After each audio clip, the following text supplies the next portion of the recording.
여러분 지금 주유소에서 기름 넣으실 때 심장이 좀 아프시죠? 중동에서 전쟁이 터지면서 기름값이 미친 듯이 치솟고 있거든요. 환율은 하늘 높은 줄 모르고 올라가고 장바구니 물가는 매일 새로운 기록을 갈아치우고 있습니다. 그런데 말이죠. 정부가 25조 원을 풀겠다고 합니다. 25조 원이요. 그런데 더 놀라운 건 이 돈을 빌려서 쓰는 게 아니라 우리가 벌어놓은 돈으로 쓰겠다는 겁니다. 에이, 작년에도 돈 뿌리더니 또야. 이렇게 생각하실 수 있어요. 그런데 작년에 13조를 풀었을 때 무슨 일이 벌어졌는지 아십니까? 3년 만에 최고 소비 증가율, 8년 만에 최고 소비 심리 지수. 숫자가 증명합니다. 오늘 저는 그 숫자들을 하나하나 까보려고 합니다. 이 영상이 도움이 되신다면 구독과 좋아요 꼭 부탁드립니다.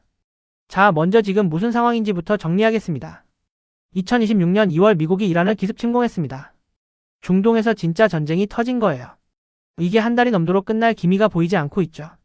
문제는 이 전쟁이 호르무즈 해협이라는 곳을 위협하고 있다는 겁니다. 호르무즈 해협이 뭐냐면요. 전 세계 석유 물동량의 약 5분의 1이 지나가는 바닷길이에요.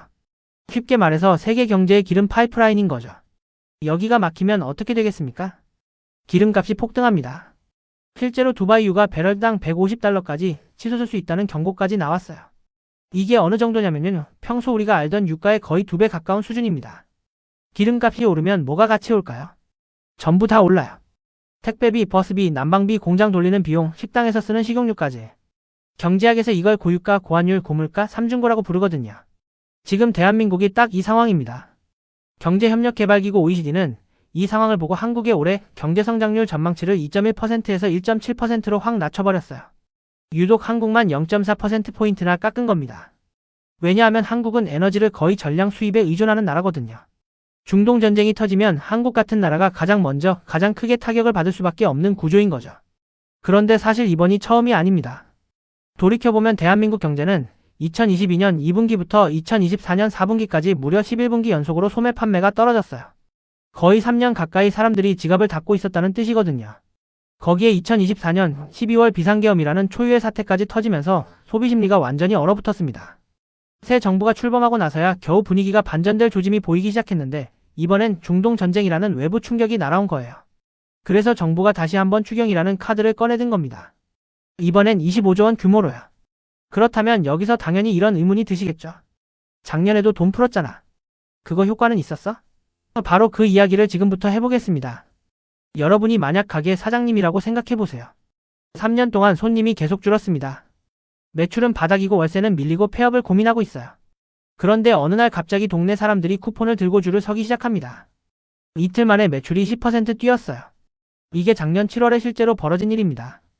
2025년 7월 정부가 민생회복 소비 쿠폰을 지급하기 시작했습니다. 1차로 전 국민에게 기본 15만원, 기초생활수급자에게는 최대 40만원까지, 2차까지 합치면 1인당 최대 55만원을 받을 수 있었죠. 총 규모가 약 13조 원이었습니다. 자, 그러면 이 13조가 어떤 결과를 만들어냈는지 팩트체크 들어갑니다. 먼저 신청률. 대상자 5,060만 명 중 99%가 신청했습니다. 거의 모든 국민이 손을 든 거예요. 사용률은요? 99.8%. 지급된 돈이 거의 전부 쓰였다는 뜻입니다. 그런데 중요한 건 이 돈이 쓰이고 나서 경제지표에 어떤 변화가 생겼느냐는 거죠. 한국은행이 발표한 2025년 3분기 경제성장률 1.2%였습니다. 이게 1년 6개월 만에 가장 높은 수치였어요. 그런데 더 주목할 숫자가 있습니다. 민간 소비 증가율이 1.3%를 기록했거든요. 이게 2022년 이후 3년 만에 최고치였습니다. 3년 동안 꽁꽁 얼어붙어 있던 내수가 풀리기 시작한 거예요. 전체 성장률 1.2% 중에서 내수가 기여한 부분이 1.1%포인트였으니까 사실상 경제성장을 내수가 끌어올린 셈이죠. 숫자가 더 있습니다. 소비자 심리지수가 112.4까지 올랐어요. 이게 8년 만에 최고치입니다. 소상공인 경기체감지수도 5년 만에 가장 높은 수준을 기록했고요. 쉽게 말해서 장사하시는 분들이 좀 살 것 같다고 느끼기 시작한 겁니다. 그리고 전문가들이 특히 주목한 지표가 하나 있는데요. 한계 소비 성향이라는 겁니다. 이건 뭐냐면 추가로 들어온 소득 중에서 실제로 소비에 쓴 비율이에요. 이번 소비 쿠폰의 한계 소비 성향이 42.5%로 나왔습니다. 2020년 코로나 때 재난지원금을 줬을 때가 26에서 36% 수준이었거든요. 그보다 훨씬 높은 거예요. 왜 그런가 하면 이번엔 현금이 아니라 사용처와 기한이 정해진 쿠폰으로 줬기 때문입니다. 연매출 30억 원 이하 소상공인 매장에서만 쓸 수 있고 기한이 지나면 소멸되니까 저축 대신 소비로 바로 연결된 거죠. 물론 반론도 있었습니다. 어차피 쓸 돈 대신 쿠폰으로 쓴 거 아니냐, 진짜 새로운 소비를 만들어낸 건 아니다라는 지적이요. 이건 솔직히 일부 맞는 이야기입니다. 실제로 실질 소비 지출은 0.7% 감소했다는 분석도 있었거든요. 하지만 대다수 경제 전문가들의 중론은 이겁니다. 소비 쿠폰이 성장률을 끌어올리는데 분명한 역할을 했다는 점에는 큰 이견이 없다는 거예요. 한국은행조차 올해 성장률 전망치를 0.9%에서 1.0%로 상향한 근거 중 하나가 바로 이 소비 쿠폰 효과였습니다. 자, 그러면 이 성공 경험을 가지고 올해 25조를 또 풀겠다는 건데 여기서 핵심 질문이 나옵니다. 그 돈은 대체 어디서 나오는 건데? 진짜 무서운 이야기는 지금부터입니다. 25조 원이라는 숫자, 이게 얼마나 큰 돈인지부터 감을 잡아보겠습니다. 대한민국 국민 약 5천만 명으로 나누면 1인당 50만 원이에요. 갓 태어난 아기부터 80대 어르신까지 전부 포함해서요. 보통 나라에서 이 정도 규모의 돈을 갑자기 쓰려면 어떻게 할까요? 국채를 발행합니다. 쉽게 말해서 나라가 빚을 지는 거예요. 미국이 그렇게 하고 일본이 그렇게 하고 유럽 대부분 나라가 그렇게 합니다. 그런데 한국 정부는 이번에 이렇게 발표했습니다. 추가 국채 발행 없이 초과세수를 활용해서 편성하겠다. 초과세수가 뭐냐면요. 정부가 올해 이만큼 세금이 거칠 거라고 예상했는데 실제로는 그보다 더 많이 거친 돈을 말하는 거예요. 여러분이 만약 월급이 300만 원인데 이번 달에 보너스까지 합쳐서 500만 원이 들어왔다고 생각해보세요. 그 추가 200만 원으로 갑자기 필요한 곳에 쓰겠다는 거지 카드론을 끌어다 쓰겠다는 게 아닌 거죠. 그러면 올해 왜 세금이 예상보다 많이 거쳤느냐? 답은 반도체입니다. AI 열풍이 불면서 전 세계적으로 반도체 수요가 폭증했거든요. 삼성전자와 SK하이닉스 같은 기업들이 사상 최대 실적을 기록하면서 법인세가 전년 대비 22조 원이나 더 들어왔습니다. 2025년 국세 수입 총액이 373조 9천억 원으로 전년보다 37조 원이 넘게 증가했어요. 2023년부터 3년 연속 세수가 모자랐던 이른바 세수 펑크 시대가 끝나고 드디어 국간에 돈이 다시 차기 시작한 겁니다. 올해는 어떠냐? 금융투자업계에서는 초과세수가 15조에서 20조 원 규모로 전망하고 있습니다. 이 돈이 이번 25조 추경에 재원이 되는 거예요. 그러니까 빌리는 게 아니라 추가로 들어온 돈으로 쓰는 겁니다. 자, 그러면 다른 나라는 어떻게 하고 있을까요? 미국은 경기 부양을 할 때마다 천문학적인 국채를 발행해요. 일본도 마찬가지고요. 유럽 국가들도 추경을 편성하려면 거의 예외 없이 빚을 지는 구조입니다. 프랑스는 재정 적자가 계속 쌓이다가 결국 신용등급이 강등되는 일까지 벌어졌거든요. 그런데 한국은 이번 추경을 빚 없이 돌릴 수 있다는 겁니다. 이게 결코 당연한 일이 아니에요. 여기에 설계도 한 단계 진화했습니다. 작년 소비 쿠폰의 경험을 그대로 살린 거예요. 사용처를 연매출 30억 원 이하 소상공인 매장으로 제한하고 대형마트나 백화점, 온라인 쇼핑몰은 제외합니다. 현금으로 주는 게 아니라 지역화폐 형태의 쿠폰으로 주니까 저축으로 새는 걸 막을 수 있고요. 소득 하위 계층과 비수도권 지역에 더 많이 지급하는 차등 구조라서 같은 돈을 써도 소비 효과가 극대화되도록 짠 겁니다. 홍콩이 코로나 때 비슷한 소비 바우처를 지급했는데 그때도 물가 자극이 거의 없었어요. 현금이 아니라 쿠폰이라는 형태 자체가 물가 압력을 줄이는 효과가 있는 거죠. 실제로 작년에 한국은행 총재도 이렇게 평가했습니다. 경제 상황이 좋지 않기 때문에 추경이 성장에 기여하는 측면이 크고 물가에 주는 영향은 크지 않을 것이라고요. 그런데 여기서 한 가지 더 중요한 질문이 남아 있습니다. 빚 없이 25조를 쓸 수 있다는 건 알겠어. 근데 한국 재정이 진짜 튼튼한 거야? 앞으로도 괜찮은 거야? 이 질문에 답하려면 대한민국이라는 나라의 진짜 체력을 한번 들여다봐야 합니다. 그렇다면 이게 우리 경제 성적표에는 어떤 영향을 줄까요? 대한민국의 GDP 대비 국가 채무 비율 47.2%입니다. 이게 어느 정도냐면요. OECD 평균이 112.3%예요. 한국은 그 절반에도 못 미치는 수준인 거죠. OECD 28개 국가 중에서 18번째로 낮습니다. 비교를 해볼까요? 일본이 260%예요. 한국의 5배가 넘죠. 미국이 121%, 프랑스가 111%, 영국이 101%입니다. 이 나라들 전부 GDP 대비 빚이 100%를 넘거든요. 한국은 47%대에서 관리되고 있다는 거예요. 여러분 집을 살 때 대출 비율이 집값의 40%인 사람과 120%인 사람 중에 누가 더 안전합니까? 당연히 40%인 사람이죠. 지금 대한민국이 그 위치에 있는 겁니다. 그런데 여기서 더 놀라운 숫자가 나옵니다. 순대외금융 자산이라는 게 있어요. 이게 좀 어려운 말처럼 들리는데 사실 개념은 간단합니다. 여러분이 은행에 저금한 돈이 1억 원이고 은행에서 빌린 돈이 3천만 원이라면 순자산은 7천만 원이잖아요. 나라 단위로 똑같이 계산하는 겁니다. 한국 국민과 기업과 정부가 해외에 투자하거나 빌려준 돈, 이게 대외금융자산이에요. 여기서 외국인이 한국에 투자하거나 빌려준 돈, 즉 대외금융부채를 빼면 순대외금융자산이 나옵니다. 2024년 말 기준 대한민국의 순대외금융자산이 1조 1023억 달러를 기록했습니다. 우리 돈으로 약 1590조 원이에요. 사상 최초로 1조 달러를 돌파한 겁니다. 4년 연속 증가해서요. 이게 세계에서 어느 수준이냐? 한국은 세계에서 7번째로 순대외금융자산 1조 달러 클럽에 들어갔습니다. 이게 왜 중요하냐면요. 한국은행이 이렇게 설명했습니다. 순대외금융 자산이 크다는 건 그 나라의 경제 안전성과 신용도 그리고 대외 충격을 흡수하는 능력이 높다는 뜻이라고요. 쉽게 비유하면 이런 겁니다. 태풍이 왔을 때 예금이 넉넉한 집과 빚만 잔뜩 있는 집 중 어디가 더 버티겠습니까? 지금 중동 전쟁이라는 태풍이 불고 있는데 한국은 예금이 넉넉한 집에 해당하는 거예요. 바깥에 쌓아놓은 자산이 빚보다 1,500조 원이나 더 많으니까요. 자, 그러면 이 재정 건전성은 어디서 나오느냐? 결국 돈을 벌어야 곳간이 채워지는 거잖아요. 여기서 대한민국의 경쟁력이 드러납니다. 2025년 한국의 수출 총액이 7,097억 달러를 기록했습니다. 역대 최대예요. 사상 처음으로 7천억 달러 벽을 뚫은 겁니다. 무역 수지도 780억 달러 흑자였고요. 이걸 이끈 주인공이 반도체입니다. 한국은 세계 반도체 시장 점유율 2위 국가예요. 특히 메모리 반도체에서는 압도적이죠. 디램 시장 점유율이 73.5%입니다. 전 세계에서 만들어지는 디램 4개 중 3개가 한국산이라는 뜻이에요. 지금 AI 시대가 오면서 고대역 폭메모리, HBM이라는 첨단 반도체 수요가 폭발하고 있는데 이걸 만들 수 있는 나라가 사실상 한국밖에 없거든요.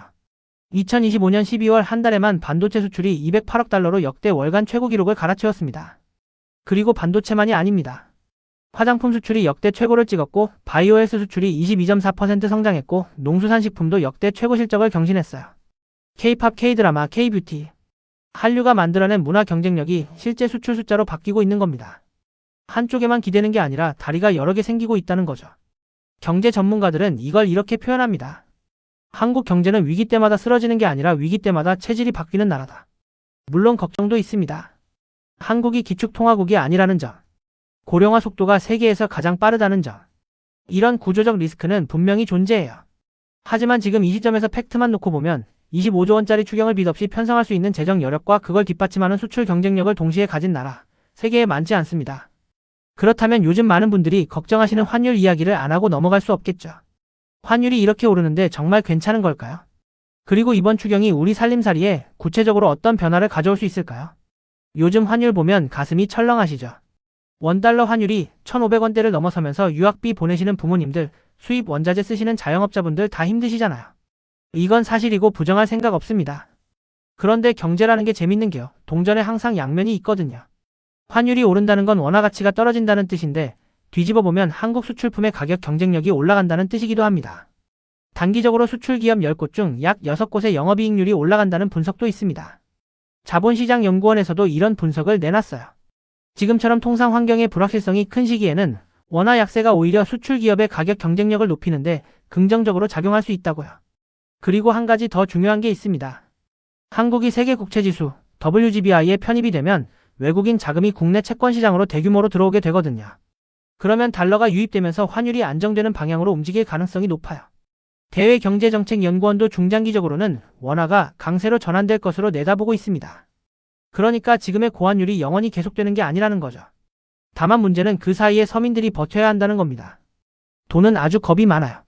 조금만 불안하면 짐을 싸거든요. 기름값이 오르면 택배비가 오르고 택배비가 오르면 물건값이 오르고 물건값이 오르면 사람들이 지갑을 닫아요.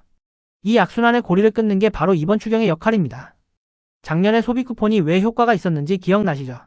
소상공인 매장에서만 쓸 수 있게 해놨더니 돈이 골목 안에서 빠르게 돌았거든요. 경제학에서 이걸 승수효과라고 부르는데 국책연구기관 분석에 따르면 지역화폐 형태로 투입된 예산은 투입 금액 대비 약 1.5배의 부가가치를 만들어냅니다. 쉽게 말해서 정부가 10,000원을 넣으면 경제 전체에서 15,000원어치의 효과가 나온다는 거예요. 이번 추경도 같은 구조입니다. 고유가로 물류비와 유류비가 치솟고 있는 중소기업에게 숨통을 틔워주고요. 에너지 바우처를 확대해서 기름값 부담이 가장 큰 저소득층을 보호합니다. 소득 하위 계층과 비수도권 지역에 더 많이 지급하는 차등 구조를 유지해서 한계 소비 성향이 높은 분들, 그러니까 돈이 들어오면 바로 생활에 쓰실 수밖에 없는 분들에게 집중하는 거죠. 같은 25조라도 어디에 어떻게 넣느냐에 따라 효과가 완전히 달라지거든요. 환율 상승으로 수입 물가가 오르는 부담, 이건 분명히 존재합니다. 하지만 바로 그 부담을 상쇄하는 것이 추경의 역할이에요. 수출 기업은 환율 덕에 경쟁력이 올라가고 그 수출로 벌어들인 초과세수로 추경을 편성해서 환율 때문에 힘든 서민과 소상공인을 직접 지원하는 겁니다. 이걸 두고 전문가들은 위기를 기회로 전환하는 재정 운용이라고 표현합니다. 그렇다면 마지막으로 이런 질문이 남겠죠. 지금 당장은 괜찮다 치자. 근데 앞으로는?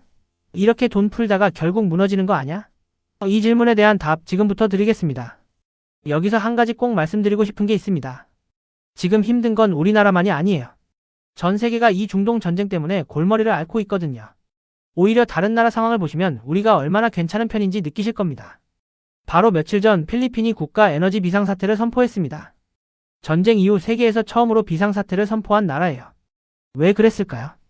필리핀은 석유의 95%를 수입에 의존하는데 그중 90% 이상을 중동에서 가져옵니다. 호르무즈 해협이 막히니까 바로 비상이 걸린 거죠. 필리핀 에너지부 장관이 뭐라고 했냐면요. 우리나라에 남은 연료 비축분이 45일치밖에 안 된다고 했어요.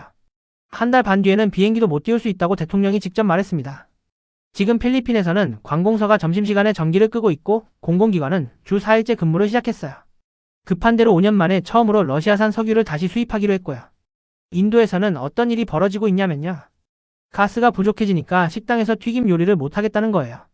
사모사라는 튀김 만두가 인도 국민 간식인데 강한 화력이 필요한 이 음식을 아예 안 파는 식당이 늘고 있대요.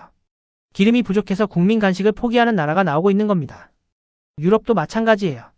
에너지 가격이 치솟으면서 물가가 다시 들썩이고 있고 프랑스는 이미 재정 적자가 눈덩이처럼 불어나서 신용등급이 깎인 상태거든요. 추경을 편성하고 싶어도 빚이 너무 많아서 함부로 돈을 쓸 수가 없는 거예요. 일본은 국가빚이 GDP의 260%나 되니까 마찬가지고요. 자, 그러면 우리나라는 어떻습니까? 한국의 석유 비축량이 얼마인지 아세요? 정부와 민간 합쳐서 206일분입니다. 국제에너지기구가 권고하는 기준이 90일인데 그 2배가 넘어요. 필리핀이 45일 남았다고 비상사태를 선포할 때 한국은 206일치를 갖고 있는 겁니다. 거기에 더해서 25조 원짜리 추경을 빚 한 푼 안 지고 편성할 수 있는 나라예요. 기름값 오르고 환율 오르고 물가 오르는 거 힘든 건 맞습니다. 저도 주유소 가면 한숨 나와요. 그런데 이게 우리 정부가 못해서 이런 게 아니에요.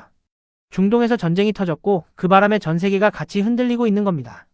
그 와중에 비상사태를 선포하는 나라가 나오고 있는데 한국은 빚 없이 25조를 풀면서 서민 살림을 챙기겠다고 나서고 있는 거거든요. 비축유도 200일 넘게 갖고 있고 석유 최고 가격제까지 시행해서 기름값 상한선을 잡고 있고요. 객관적으로 보면 이 정도면 잘 대응하고 있는 편입니다. 물론 앞으로 전쟁이 얼마나 길어질지 유가가 더 오를지 아무도 모릅니다. 하지만 확실한 건 이겁니다. 대한민국은 이 위기를 버틸 체력이 있는 나라예요. 그리고 체력이 있을 때 쓰는 게 맞습니다. 아파서 쓰러진 다음에 병원 가는 것보다 미리 약을 먹는 게 낫잖아요. 오늘 우리는 긴 시간 동안 대한민국 경제라는 거대한 숲을 헤쳐왔습니다.